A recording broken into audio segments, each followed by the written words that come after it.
चलिए रुक करते एक बड़ी खबर का आपको बता दें कि जयपुर से इस वक्त ये बड़ी खबर सामने आ रही है। बीजेपी का जन आक्रोश अभियान आज गहलोत सरकार के खिलाफ वो खोलेगी मोर्चा।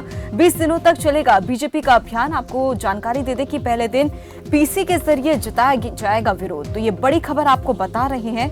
इस अभियान की शुरुआत आज से और पहले दिन प्रेस कॉन्फ्रेंस के माध्यम से विरोध जताया जाएगा जयपुर में। तो ये बीजेपी की ओर से आवाज उठाई गई है।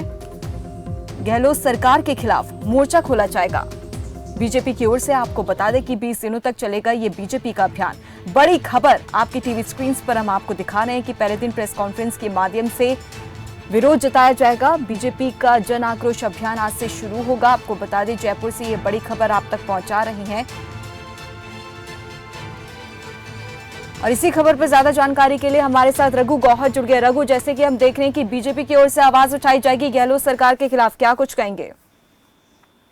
देखिए, मुख्यमंत्री अशोक गहलोत की योजनाओं के खिलाफ बीजेपी इस समय बहुत ज्यादा देखा जाए तो सत्ता मजबूती के साथ बड़े स्तर पर लड़ने की तैयारी में है, क्योंकि 200 विधानसभा क्षेत्र राजस्थान के अंदर पड़ते हैं। 200 विधानसभा क्षेत्रों में जाने की तैयारी में है और इसको जो नाम दिया है जन आक्रोश रैली, यानी कि जनताओं का जो विरोध है गहलोत सरकार के प्रति को उसको उजागर करने का रहेगा। इसमें बीजेपी के तमाम युवा मोर्चा के साथ साथ कार्यकर्ता, प्रदेश अध्यक्ष सतीश पूनिया के साथ तमाम लोग यहाँ उपस्थित रहेंगे और इसको भव्य बनाने के लिए जनता तक गहलोत की योजनाओं को एक अलग दरकिनार करने के ये आंदोलन किया है कि जन आक्रोश रैली निकाली जाएगी।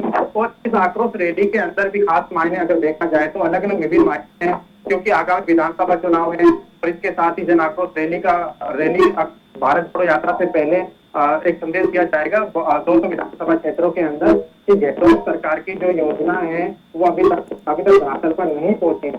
इसी को लेकर मुख्यमंत्री अशोक गहलोत के विरुद्ध अब ये जन आक्रोश रैली बीजेपी लगातार निकालने की तैयारी में है और इसको पहले से एक खाका तैयार कर लिया गया है। वही युवा मोर्चा के प्रदेश अध्यक्ष हिमांशु शर्मा के नेतृत्व में एक बड़े आंदोलन करने की भी तैयारी में है। और ये जो रोष है अलग मायने से देखा जाए तो एक बड़ा ही प्रारूप एक राजस्थान की राजनीति में एक बड़ा देखने को मिलेगा, क्योंकि अभी जो कांटे की टक्कर है बीजेपी और कांग्रेस के बीच में है। और वहीं बात की जाए तो अभी आमजन से संबंधित जुड़े हुए एक मुद्दे हैं जो लगातार जो चाहे कानून व्यवस्थाओं को लेकर के बीजेपी उठाती रही है, चाहे वो धर्मांतरण को लेकर के, मॉब लिंचिंग को लेकर के, ऐसे मामले हैं जो लगातार बीजेपी उठा रही है। तो इसी को लेकर के आगामी विधानसभा जो 200 विधानसभा क्षेत्र है इसको मजबूती के साथ उठाने की तैयारी में है बीजेपी। और अब देखना ये कि जन आक्रोश तो रघु गौहर आपसे जानना चाहेंगे कि जो बीजेपी की ओर से ये मोर्चा खोला जाना है गहलोत सरकार के खिलाफ, ये कितना असरदायक रहने वाला है अब आने वाले विधानसभा चुनाव में?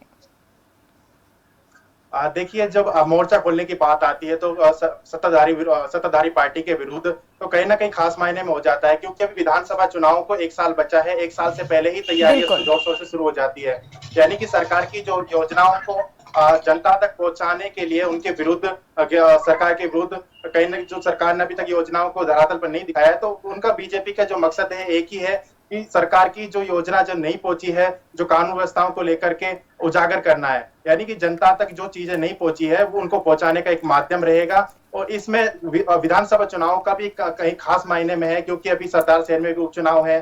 वहीं भाजपा के प्रदेश अध्यक्ष सतीश पूनिया ने कहा कि उपचुनाव तो कांग्रेस ही जीतती है।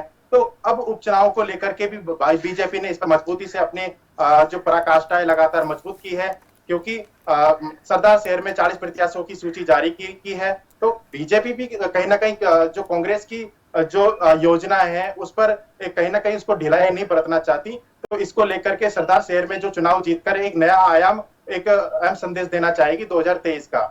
जी रघु, वैसे देखा जाए तो जब भी चुनाव नजदीक होते तो ऐसे में अक्सर देखा जाता है कि आरोप और प्रत्यारोप का दौर लगातार देखने को मिलता है, फिर वो बीजेपी आम आदमी पार्टी के बीच में हो या बीजेपी कांग्रेस के बीच में हो या किसी भी पार्टी के बीच में हो। तो ये जो वार जो होता है, हमला, जुबानी हमला जो होता है, ये अक्सर देखने को मिलता है इन दिनों में। देखिए, विधानसभा चुनाव का जब बिगुल शुरू होता है, जब मिशन शुरू होता है, उस मिशन में सभी पार्टियां अलग अलग तरीके से प्रचार में जुट जाती है, चाहे वो आम आदमी पार्टी की बात की जाए, चाहे कांग्रेस पार्टी की बात की जाए, चाहे वो भाजपा पार्टी की बात की जाए। तो ऐसे पार्टी हैं, चाहे तमाम दल है, चाहे वो विकट दल की बात की जाए, तो ऐसे दल हैं जो लगातार अपनी मजबूती से जनता तक अपनी बातों को पहुंचाते हैं, यानी कि जनता को बताते हैं कि जो किसी भी पार्टी के विरुद्ध जाकर के उनको बताते हैं कि इन पार्टी ने कोई भी किसी प्रकार का काम नहीं किया है। तो यही बात महत्वपूर्ण हो जाती है चुनाव में कि भाजपा भाजपा लगातार गहलोत की योजनाओं को लेकर करके जनता तक पहुंचाने का प्रयास करेगी। और वहीं बात की जाए तो आम आदमी पार्टी भी राजस्थान में अभी सक्रिय भूमिका में फिलहाल नहीं है, क्योंकि हमने देखा था कि हिमाचल में भी वो अभी विलुप्त हो गई थी। हालांकि राजस्थान में उनका चुनाव लड़ने का एक 200 विधानसभा चुनाव में लड़ने का उनका मकसद है। और साथ में जो राजस्थान की जो बीटीपी पार्टी है, काफी अच्छा वर्षों से 2017 के उनका गठन हुआ था, तो उनका प्रभाव देखा जाए तो आदिवासी क्षेत्रों के साथ बहुत ज्यादा है। तो अब ऐसे में उन क्षेत्रों को साधने का जो प्रयास करेगी बीजेपी, जो जहां पर मुख्यमंत्री अशोक गहलोत की जो विधानसभा सीटें हैं गहलोत सरकार की 33 विधानसभा सीटें हैं। इन 33 विधानसभा सीटों के अंदर 17 सीटें कांग्रेस के पास है और 7 सीटें निर्दलीय के पास है। और वहीं बात की जाए तो बीजेपी के पास 9 सीटें हैं। यानी कि बीजेपी इस समय आदिवासी क्षेत्रों से पिछड़ी हुई है। लगातार भाजपा इस समय आदिवासी क्षेत्रों के अंदर जाकर के खुले मोर्चा एक गहलोत सरकार के खिलाफ जन आक्रोश रैली को भी कहीं ना कहीं एक नया मायने माना जा सकता है। बिल्कुल रघु गौरव, बिल्कुल आपने सही कहा, क्योंकि एक तरफ तो बीजेपी ये मोर्चा खोलने जा रही, तो वहीं दूसरी तरफ अगर देखा जाए तो कांग्रेस की ओर से भारत जोड़ो यात्रा जो है वो काफी लंबे समय से निकाली जा रही है और लगातार महंगाई और बेरोजगारी को लेकर बीजेपी पर हमलावर होती हुई दिखाई दे रही है कांग्रेस। देखिए, भारत जोड़ो यात्रा की बात की जाए तो अभी दिसंबर के पहले सप्ताह में उनका आगमन होगा। तो भारत जोड़ो यात्रा का कहीं ना कहीं राजस्थान में बहुत ज्यादा प्रभाव पड़ेगा, क्योंकि अगर देखा जाए तो राजस्थान एकमात्र ऐसा कांग्रेस का एक सतत गहलोत की सरकार है जहां पर कांग्रेस की सरकार है राजस्थान।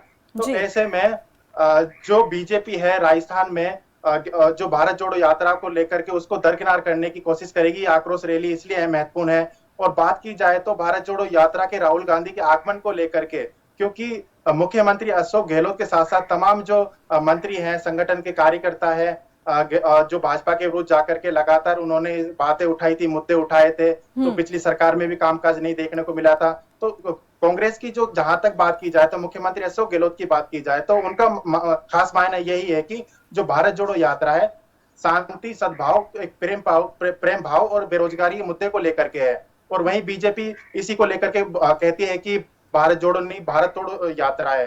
तो इसी में दोनों में एक अलग अलग तरीके की प्रतिक्रियाओं से लगता है कि आगे 2023 के विधानसभा चुनाव को लेकर के दोनों पार्टियों एक मजबूती के साथ चुनाव लड़ेगी। जी, चलिए, बहुत बहुत धन्यवाद रघु गौहर इस तमाम जानकारी के लिए। तो जैसे कि हमारे संवाददाता रघु गौहर ने भी जानकारी दी है कि बीजेपी का जन आक्रोश अभियान आज से शुरू होगा। आपको बता दें कि गहलोत सरकार के खिलाफ बीजेपी की ओर से मोर्चा खोला जाना है। उससे पहले आपको बता दें कि वहीं बीजेपी के खिलाफ कांग्रेस ने मोर्चा खोल रखा है भारत जोड़ो यात्रा के माध्यम से। तो पहले दिन प्रेस कॉन्फ्रेंस के जरिए जताया जाएगा विरोध।